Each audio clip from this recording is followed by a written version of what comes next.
All right, today we're tackling a really big idea in psychology, something called learned helplessness. Now, it might sound a little bit grim, but it's really the science behind why we sometimes just give up. And trust me, understanding this could totally change how you see your own limits and potential. So let's just dive right in. So, let me just ask you this. Have you ever been in a situation where you felt completely, utterly stuck? Like no matter what you did, nothing changed. And after a while, you just kind of stopped trying. I think we've all been there. And that feeling right there is the core of what we're talking about today. That feeling actually has a name, learned helplessness. It's what happens when our past experiences basically teach us over and over again that we have no control. And it's more than just being in a bad mood. It's a learned belief that our actions are pointless. So where in the world did this powerful idea even come from? Well, to really get it, we've got to go back to the beginning, to a pretty famous and pretty controversial experiment. This is where the whole theory was first discovered, almost by accident. Okay, so picture this. It's 1967. Two psychologists, Martin Seligman and Stephen Meyer, are doing some research, and they completely stumble upon one of the biggest psychological discoveries of the century. The funny thing is, they weren't even looking for helplessness, but that's exactly what they found. The experiment itself was pretty straightforward, broken into two main parts. In part one, a group of dogs was placed in a harness where they received electric shocks that they could not, under any circumstances, escape. No matter what they did, the pain just kept coming. Then, in part two, these dogs, along with others, were put into something called a shuttlebox. And in this box, they could easily escape the shocks. All they had to do was jump over a little wall. This was the big test. And the result? It was absolutely stunning. The dogs who hadn't been in that first phase quickly figured it out. They just hopped over the barrier to safety. But the dogs who had already been through the inescapable shocks, they did nothing. They literally just laid down, whined, and took the shocks, even though freedom was just one easy jump away. They had learned to be helpless. They took that feeling of powerlessness from one situation and applied it to a totally new one where they actually had control. As Martin Seligman himself put it, they had learned that their actions were futile. And this was the huge breakthrough, right? Helplessness wasn't some built-in personality trait. No, it was something that could be taught. It could be learned. So naturally, the next big question was, does this apply to us, to people? Do we learn to be helpless in the same way? And to figure that out, the research had to make this huge jump from just looking at what animals do to what we humans think. And the answer was a huge yes.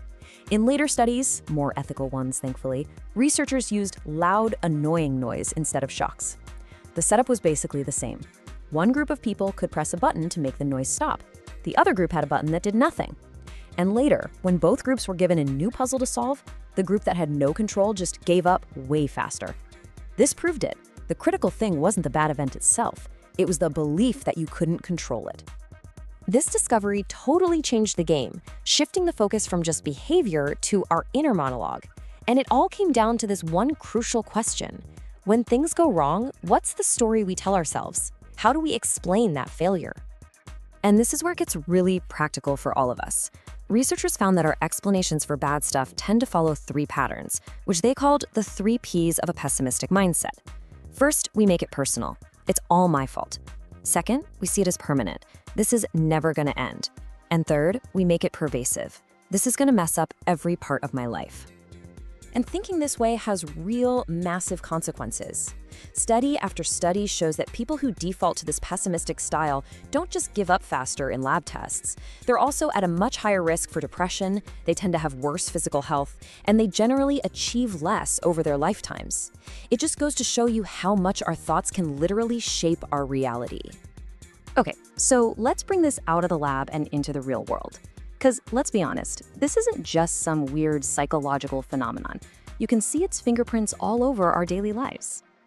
Think about a kid in school who's struggling with math. After failing a couple of tests, they might start thinking, you know what, I'm just bad at this. It's never going to change. So they stop studying. Not because they're lazy, but because they've learned that their effort makes no difference. That right there is academic learned helplessness.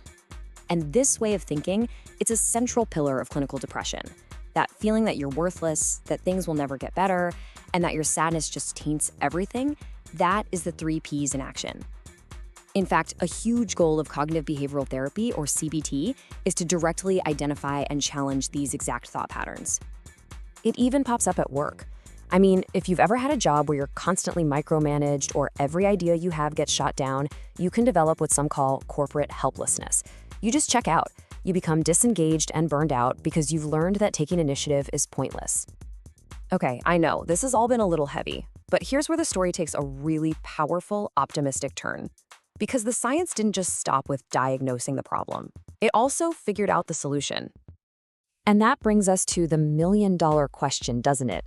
If helplessness is something we learn, can we also unlearn it? Is it possible to learn to be hopeful instead? Well, decades after the first experiments, the theory got this fascinating update from Stephen Meyer, one of the original researchers. Using modern neuroscience, he discovered something amazing. Our brain's default response to really bad stress might actually be to just shut down, to be passive.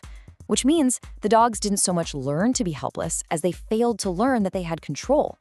So the crucial skill we have to develop isn't about avoiding helplessness. It's about learning that our actions can lead us to safety.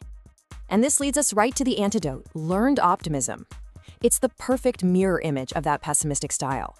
When something bad happens, instead of making it personal, you see it as external, about the circumstances, not you.